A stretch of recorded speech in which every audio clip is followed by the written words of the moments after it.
वर्षीय अल्पवयीन मुलीवरती अत्याचार केला होता आणि तिची हत्या केली होती त्याच नराधम विशाल गवळीनं आता आत्महत्या केलेली आहे। गेल्या 3.5 महिन्यांपासून तो तळोजा कारागृहात होता। आज अगदी पहाटेच्या सुमारासच विशाल गवळीनं आत्महत्या करत आपलं आयुष्य संपवल्याचं बोललं जात आहे। विशाल गवळीनं गळफास घेत पहाटे आत्महत्या केली आहे आणि याच घटनेमुळे आता कल्याण परिसरात संतापाची लाट उसळल्याचं पाहायला मिळालं होतं। अक्षय शिंदे सारखाच विशाल गवळीचाही एन्काउंटर करायची मागणी कल्याणमधल्या महिलांनी केली होती, मात्र विशालनंच स्वतःचं आयुष्य संपवल्याचं आता कळतंय।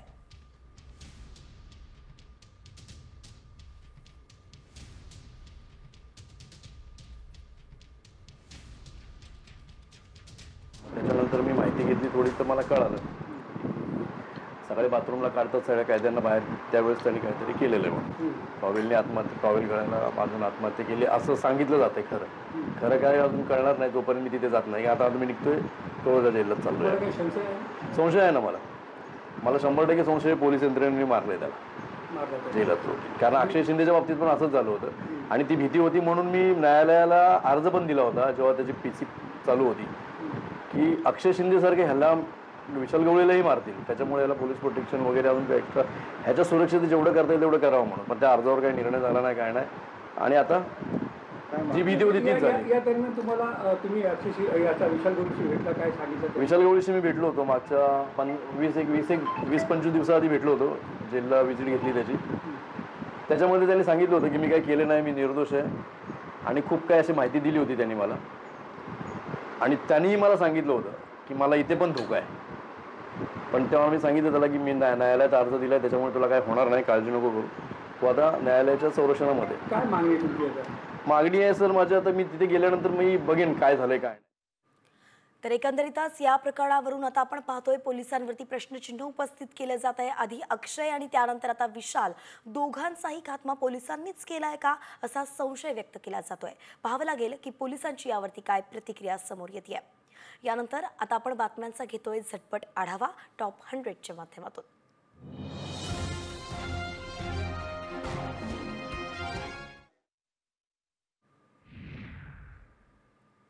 पुणेकरांना लवकरच भूमिगत मेट्रो मिळणार आहे। स्वारगेट ते कात्रज भूमिगत मेट्रोला मुहूर्त मिळालाय। 3 ते 4 महिन्यात काम सुरू होण्याची शक्यता आहे।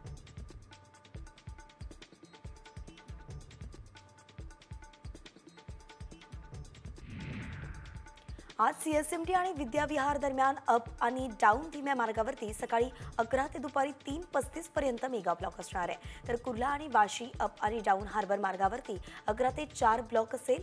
सीएसएमटी इथून सकाळी 10:30 ते दुपारी 3:30 पर्यंत पनवेल बेलापूर वाशी जाणाऱ्या डाऊन हार्बर मार्गावरील लोकल आता रद्द करण्यात आल्या आहेत। पश्चिम रेल्वेवरती माहीम बांद्रे दरम्यान मेगा ब्लॉक घेण्यात येतोय। पुलाचं गर्डर बसवण्यासाठी मेगा ब्लॉक घेतला जातोय, तर विरारवरून चर्चगेटकडे जाणाऱ्या लोकल अंधेरीपर्यंतच धावणार आहेत। पश्चिम रेल्वेच्या 300हून अधिक लोकल रद्द करण्यात आल्या आहेत। लोकल बंद असल्यामुळे प्रवाशांचे मेगा हाल होणार आहेत।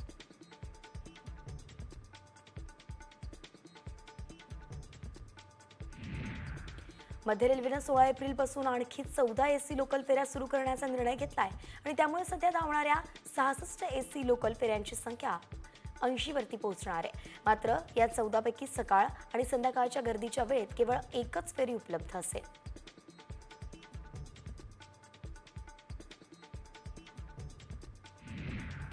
भारतरत्न डॉक्टर बाबासाहेब आंबेडकरांची 134वी जयंती उद्या साजरी होणार आहे आणि याच पार्श्वभूमीवरती 13 एप्रिलपासून 14 एप्रिलपर्यंत वाहतुकीत मोठे बदल करण्यात आलेत।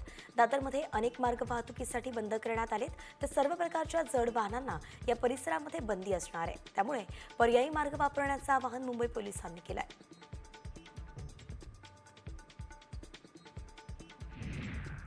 बदलापूर रेल्वे स्थानकावरती तात्पुरत्या स्वरूपामध्ये शेड उभारण्याची मागणी महाविकास आघाडीने केलेली आहे। प्लॅटफॉर्म नंबर 1, 2 आणि होम प्लॅटफॉर्मवरती अजूनही प्रशासनानं पूर्ण शेड टाकली नाहीये। प्रवाशांना रेल्वे पकडण्यासाठी उन्हाच्या झळा सोसाव्या लागतात, त्यामुळे शेड बसवण्याची मागणी करण्यात आली आहे।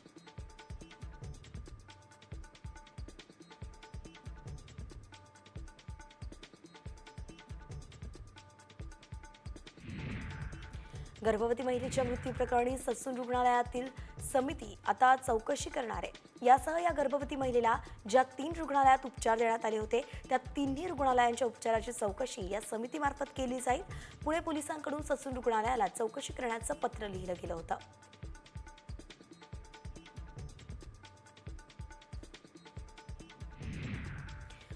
नागपूर शिक्षण भरती घोटाळा प्रकरणात आरोपींना पोलीस कोठडी सुनावण्यात आली आहे। उल्हास नरड आणि पराग पुडकीला 14 एप्रिलपर्यंत पोलीस कोठडी असेल आणि या प्रकरणात आणखी कोण कोण सहभागी आहे याचा शोध घेतला जाणार आहे। बनावट कागदपत्रांच्या आधारे मुख्याध्यापकपदी मान्यता दिल्याप्रकरणीच शिक्षण विभागाचे उपसंचालक यांना अटक करण्यात आली होती।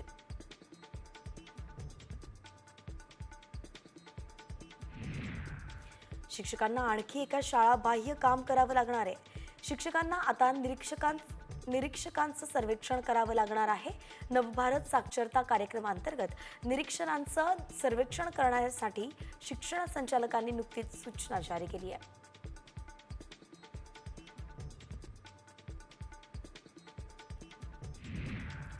नाशिकमध्ये मड बाथची परंपरा सुरू असून आजही ती जपली जाते।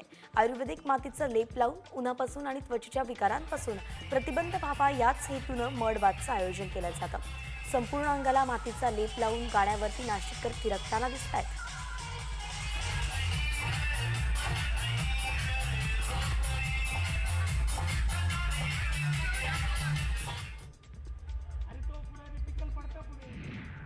सांगलीच्या मिरजमध्ये डॉक्टर बाबासाहेब आंबेडकर अनुयायांकडून महापालिकेच्या विरोधात संताप व्यक्त करण्यात आलाय।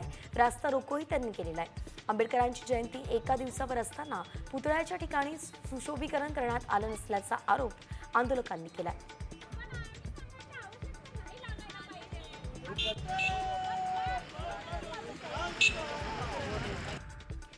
भायखळ्याच्या राणीच्या बागेमध्ये कर्मचाऱ्यांनी दुचाकी चालवल्यास 500 रुपयांचा दंड ठोठावला जाणार आहे। पेंग्विन गेट, मुख्य गेट, कॅमल गेट, बंगला गेट या ठिकाणी सुरक्षा रक्षकांसह इतर कामगारांनी दुचाकी घेऊन फिरू नये। पार्किंगच्या ठिकाणी दुचाकी पार्क कराव्यात, अन्यथा 500 रुपये दंड आकारला जाईल आणि याबाबत आदेश प्रशासनानं काढले आहेत।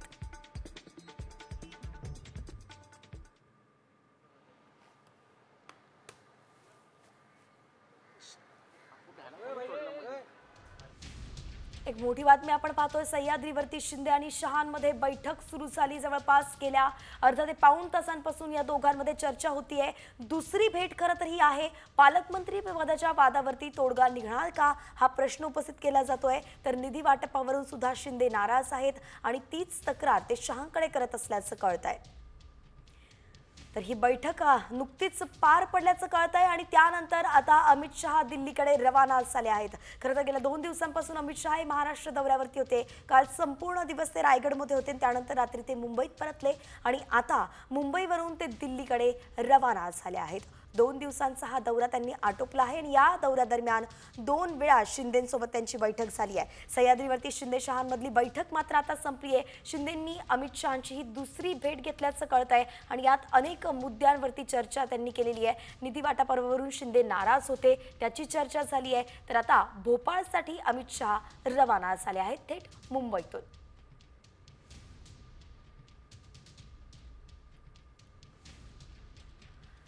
एकंदरीतच पाहिलं तर शिंदे हे नाराज होते। अनेक महत्त्वाचे मुद्दे आहेत, फाईल्स असतील, निधी वाटप असेल किंवा पालकमंत्री पद असेल, अशा महत्त्वाच्या मुद्द्यांवरून शिंदे नाराज असल्याची चर्चा आहे आणि अशातच या सगळ्या तक्रारी त्यांनी शहांकडे ठेवल्याचं कळत आहे। रुपाली बडवे आपल्या प्रतिनिधी जोडल्या गेल्या आहेत। रुपाली, काय सांगाल? बैठक संपन्न झाली आहे, शहा भोपाळकडे रवाना झालेत, नेमकं या बैठकीचे इन्साइट समोर आलेत का? उपमुख्यमंत्री एकनाथ शिंदे हे बरोबर 9:30 वाजता सह्याद्री अतिथीगृहात दाखल झाले होते आणि आता आपण पाहत आहोत की बरोबर 10:30 वाजता अमित शहा जे आहेत ते मुंबई विमानतळासाठी रवाना झालेले आहेत। अमित शहा यांच्या गाड्या बाहेर पडल्यानंतर त्याच्यानंतर काही वेळानंतरच एकनाथ शिंदे यांची देखील गाडी सह्याद्री अतिथीगृहातून बाहेर पडलेली आहे। तब्बल 1 तास या दोन्ही महत्त्वाच्या नेत्यांमध्ये चर्चा झाल्याची माहिती आपल्याला मिळत आहे। तब्बल 1 तास एकनाथ शिंदे जे आहेत ते सह्याद्री अतिथीगृहावरती होते। अशा पद्धतीने शुक्रवारच्या बैठकीमध्ये एकनाथ शिंदे यांनी विविध कारणांवरती आपली नाराजी दाखवलेली होती। या सगळ्या विषयाच्या अनुषंगाने दोन्ही नेत्यांमध्ये चर्चा झाल्याची प्राथमिक माहिती आपल्याला मिळत आहे। नेमकी चर्चा काय झाली, एकनाथ शिंदे काय म्हणाले किंवा त्याच्या प्रश्नावरती अमित शहा यांच्याकडून काय उत्तर आलं याची माहिती अद्याप जरी मिळालेली नसली तरी सुद्धा एकनाथ शिंदे यांनी जे विविध विषय मांडलेले आहेत, आमदारांच्या निधीचा विषय असेल किंवा मग पालकमंत्री पदाचा विषय असेल, या महत्वाच्या विषयावरती ह्या दोन्ही नेत्यांमध्ये चर्चा झाल्याचं पाहायला मिळते. एकंदरीतच अनेक मुद्दे आहेत ज्यामुळे चर्चा झाली आहे, मात्र अधिकृत याबद्दलची अजून माहिती समोर आलेली नाहीये. काही महत्त्वाचे मुद्दे ज्यावरून शिंदे नाराज होते त्यावरती आता तोडगा निघालाय का, शहांनी त्यांना कुठलं आश्वासन दिलंय का, हे देखील पाहावं लागेल. धन्यवाद रुपाली, अगदी सविस्तर अपडेटसाठी. तर दुसरीकडे मुख्यमंत्री देवेंद्र फडणवीस आज वर्ध्याच्या दौऱ्यावरती आहेत. आर्वीमध्ये 720 कोटींच्या पायाभूत सुविधांच्या कामांचं भूमिपूजन आणि लोकार्पण मुख्यमंत्र्यांच्या हस्ते होणार आहे आणि आर्वी शहरातील प्रशासकीय भवनाचं लोकार्पण सुद्धा आज मुख्यमंत्र्यांच्या हस्ते होईल. याच कार्यक्रमात मुख्यमंत्री नेमकं काय बोलणार याकडे सगळ्यांचं लक्ष लागलेलं आहे. हे दृश्य आपण पाहतोय. आढावा या सगळ्याच गोष्टींचा आढावा, या दौऱ्याचा आढावा घेतलेला आहे आमचे प्रतिनिधी चेतन व्यास यांनी. पाहूयात. वर्धेच्या आर्वीमध्ये आज राज्याचे मुख्यमंत्री देवेंद्र फडणवीस यांचा दौरा आहे. सकाळी 11:30 वाजता देवेंद्र फडणवीस याच ठिकाणी येणार आहे आणि या ठिकाणी 720 कोटी रुपयांच्या विविध विकास कामांचा भूमिपूजन करणार आहे. आपण पाहू शकतो सध्या सभास्थळी मोठ्या प्रमाणात तयारी प्रशासनाकडून करण्यात आलेली आहे. बाजूला असलेली प्रशासकीय इमारत जी अनेक महिन्यांपासून लोकार्पणाच्या प्रतीक्षेत होती, त्या प्रशासकीय इमारतीत आज लोकार्पण होणार आहे. आर्वी विधानसभा मतदारसंघ हा देवेंद्र फडणवीस यांच्यासाठी एक महत्त्वाचा विधानसभा मतदारसंघ मानला जातो, कारण त्यांचे जे स्वीय सहाय्यक होते सुमित वानखेडे ते या ठिकाणी सध्या आमदार झालेले आणि याच ठिकाणी विधान परिषदेचे आमदार म्हणून त्यांनी दादाराव केची यांची नियुक्ती केली आहे. यामुळे या ठिकाणी फडणवीस नेमकं काय बोलतात आणि काय प्रतिक्रिया देतात, जनतेला काय संबोधित करतात याकडे सर्वांचं लक्ष लागलं आहे. चेतन व्यास, साम टीव्ही न्यूज, वर्धा. तर या दौऱ्याकडे साम टीव्हीचे लक्ष असणार आहे. प्रत्येक अपडेट आपण जाणून घेत राहू. यानंतर पुन्हा बातम्यांचा वेगवान आढावा. कल्याण पूर्वेत आज डॉक्टर बाबासाहेब आंबेडकर ज्ञान केंद्राचं लोकार्पण सायंकाळी उपमुख्यमंत्री एकनाथ शिंदेंच्या हस्ते होणार आहे आणि त्यामुळे वाहतुकीत बदल करण्यात आले. चारही बाजूंचे रस्ते बंद केले जाणार असून झिरो पार्किंगचे आदेश लागू करण्यात आले.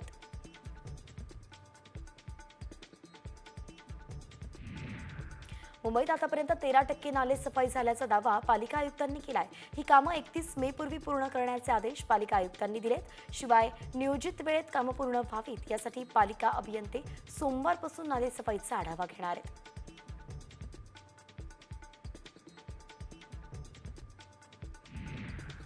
राज्यात उन्हाचा पारा वाढल्यानं ताड गोळ्यांना मागणी वाढलेली आहे. 10 रुपयांना एक नग म्हणजे 120 रुपये डझन असा भाव असून ताडगोळे महाग असले तरी त्याला मागणी वाढली आहे.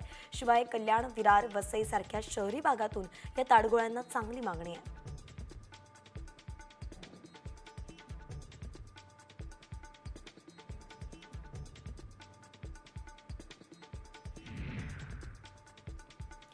छत्रपती संभाजीनगरमध्ये 2 दुचाकींचा समोरासमोर धडकून भीषण अपघात झाला आणि यात 3 जणांचा जागीच मृत्यू झालाय, तर 1 जण गंभीर जखमी आहे आणि पुढचा तपास पोलीस करतायत.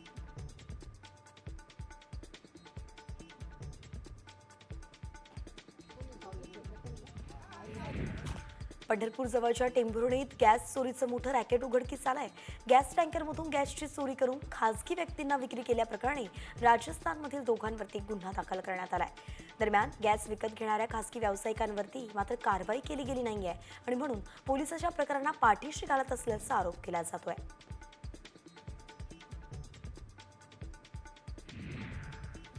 नागपूर शिक्षण भरती घोटाळा प्रकरणामध्ये आरोपींना पोलीस कोठडी सुनावण्यात आली आहे. उल्हासनगर आणि पराग पुडके यांना 14 एप्रिलपर्यंत पोलीस कोठडी असेल आणि या प्रकरणात आणखी कोण कोण सहभागी याचा तपास पोलीस करणार आहेत. बनावट कागदपत्राच्या आधारे मुख्याध्यापकपदी मान्यता दिल्याप्रकरणीच शिक्षण विभागाच्या उपसंचालकांना अटक करण्यात आली आहे. महिला डॉक्टरला लग्नाचा आमिष दाखवत लैंगिक शोषण केल्याच्या आरोपांखाली IPS अधिकाऱ्यावरती गुन्हा दाखल करण्यात आलाय. दर्शन दुगड असे या अधिकाऱ्याचं नाव असून सध्या नंदुरबारमधील अक्कलकुवा इथे उपविभागीय पोलीस अधिकारी या पदावरती ते कार्यरत आहे. इमामवाडा पोलिसांनी या प्रकरणात प्राथमिक चौकशी सुरू केली आहे.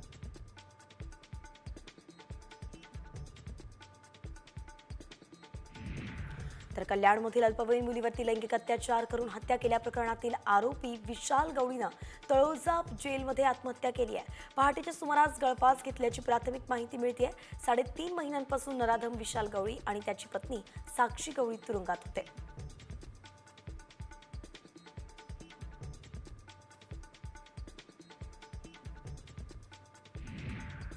जालन्यात IPL क्रिकेट मॅचवरती सट्टा लावणारे दोघं जेरबंद झाले. पोलिसांच्या कारवाईमध्ये 1,57,000 रुपये किमतीचा मुद्देमाल जप्त करण्यात आलाय आणि या प्रकरणी पोलीस अधिकचा तपास करतायत.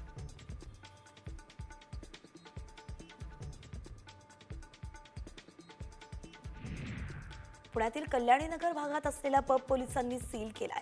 येरवडा पोलिसांनी पंचांच्या समक्ष पबच्याच प्रवेशद्वाराला टाळं ठोकलंय. नियमांचं उल्लंघन केल्याप्रकरणी पोलिसांनी ही कारवाई केली आहे.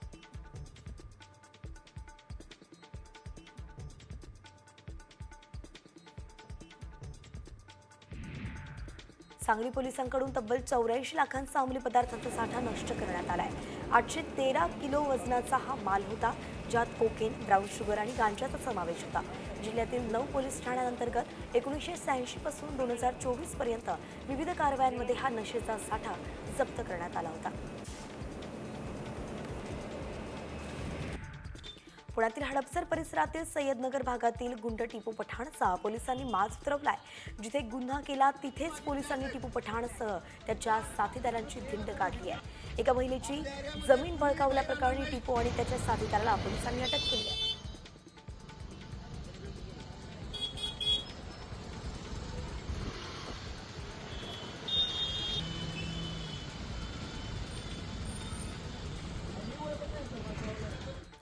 आणि आता तुम्हाला सतर्क करणारी बातमी. तुमचं बँकेत अकाउंट असेल तर ही बातमी अगदी तुमच्यासाठी आहे, महत्त्वाची आहे. कारण एकापेक्षा अधिक बँकेत खाती असतील तर तुम्हाला दंड लागू शकतो. हो, असा दावा करणारा मेसेज सध्या व्हायरल होतोय. पण या दाव्यात खरंच तथ्य आहे का याची आम्ही पडताळणी केली आहे. मग आम्हाला काय कळलं तुम्हीच पहा. बैंकिंग रूल 2 बैंक में खाता रखने पर लगेगा 10,000 जुर्माना. शशिकांत दास की नई गाइडलाइन. भारतीय रिजर्व बैंक के द्वारा हाल ही में एक नवीनतम गाइडलाइन प्रस्तुत करी है, जिसके अनुसार भारतीय बैंकों की सभी ग्राहकों के लिए ये जान लेना अनिवार्य है. RBI गवर्नर शशिकांत दास के द्वारा इस गाइडलाइन के तहत यदि किसी ग्राहक के पास 2 या 2 से अधिक बैंक खाता पाया जाता है, एकापेक्षा अधिक बँक खातं असल्यास दंड.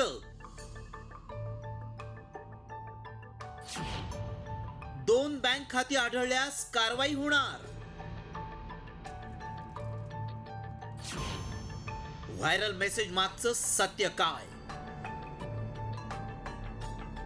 तुमची बँक खाती एकापेक्षा अधिक असल्यास तुमच्यावर कारवाई होऊ शकते. RBIच्या नियमानुसार दंड आकारला जाऊ शकतो, असा दावा करणारा मेसेज व्हायरल होतोय. याच मेसेजमुळे लाखो बँक खातेदारांमध्ये संभ्रम निर्माण झालाय. खरंच असा कोणता नवीन नियम लागू झालाय का? 2 खाती उघडणं गुन्हा आहे का? असे प्रश्न बँक खातेदारांना पडू लागलेत. शेअर मार्केटमधल्या पडझडीमुळे अनेक शेअर होल्डर्स आधीच चिंतेत आहेत. त्यात हा नवीन दावा केल्यामुळं अनेकांचं टेन्शन वाढलंय. त्यामुळं आम्ही याची पडताळणी सुरू केली. त्याआधी मेसेजमध्ये काय दावा केलाय पाहूया. RBIच्या नवीन नियमानुसार बँकेत एकापेक्षा जास्त खातं असेल तर खातेदारावर कारवाई होऊ शकते. खातेदाराकडून दंड आकारला जाऊ शकतो. या मेसेज सोबत शक्तिकांत दास यांचाही फोटो जोडण्यात आलाय. कारण शक्तिकांत दास हे RBIचे माजी गव्हर्नर आहेत. त्यामुळे त्यांनी हा निर्णय घेतला होता का की कुणी बँक खातेदारांची दिशाभूल करतंय? याची सत्यता जाणून घेणं गरजेचं आहे. सध्याच्या घडीला अनेकांची एकापेक्षा अधिक बँक खाती आहेत. सेव्हिंग खातं, करंट खातं अशी अनेक खाती वेगवेगळ्या बँकेत असतात. त्यामुळे लाखो बँक खातेदारांना याची सत्यता सांगण्यासाठी आमच्या व्हायरल सत्य टीमनं पडताळणी केली. याबाबत RBI कडून माहिती मिळू शकते. त्यामुळे आमच्या टीमनं RBIशी संपर्क साधला. तसंच आम्हाला PIBनंही याबाबत माहिती जाहीर केल्याचं आढळून आलं. त्यावेळी काय सत्य समोर आलं पाहूया. रिझर्व्ह बँकेचे जे नॉर्म्स आहेत त्यामध्ये एखाद्या बँकेच्या वेगवेगळ्या शाखेमध्ये वेगवेगळे अकाउंट्स असू नयेत असं रिझर्व्ह बँकेचं म्हणणं आहे. त्यामुळे तो कोड जो आहे अकाउंट कोड तो एकच असला पाहिजे, त्या कोडचं एकच अकाउंट असलं पाहिजे असं रिझर्व्ह बँकेचं म्हणणं आहे. ते एखाद्या बँकेत आहे, म्हणजे एक पर्टिक्युलर बँक आपण जर घेतली तर त्या बँकेत माझं खातं असेल तर मी प्रत्येक ब्रँचला खातं उघडू शकत नाही. त्या बँकेत माझं एकच खातं असलं पाहिजे असा नियम आहे. पण तुम्ही कुठल्या बँकेत खातं उघडावं, कुठल्या बँकेत व्यवहार करावा याच्याबद्दल कुठलंही बंधन रिझर्व्ह बँकेने आतापर्यंत टाकलेलं नाही. एकापेक्षा अधिक बँक खाती उघडणं गैर नाही. अधिक बँक खाती असल्यास दंड लागत नाही. व्हायरल होत असलेला मेसेज दिशाभूल करणार आहे. व्हायरल मेसेजवर विश्वास ठेवू नका. असे मेसेज व्हायरल करून संभ्रम निर्माण केला जातो. काही जण अशा मेसेजेसची सत्यता न पाहताच निर्णय घेतात. त्यामुळे नुकसान होऊ शकतं. कोणतेही मेसेज व्हायरल होत असल्यास त्याची पडताळणी करायला हवी. आमच्या पडताळणीत एकापेक्षा अधिक बँक खाती असल्यास दंड लागणार हा दावा असत्य ठरलाय. ब्युरो रिपोर्ट, साम टीव्ही न्यूज.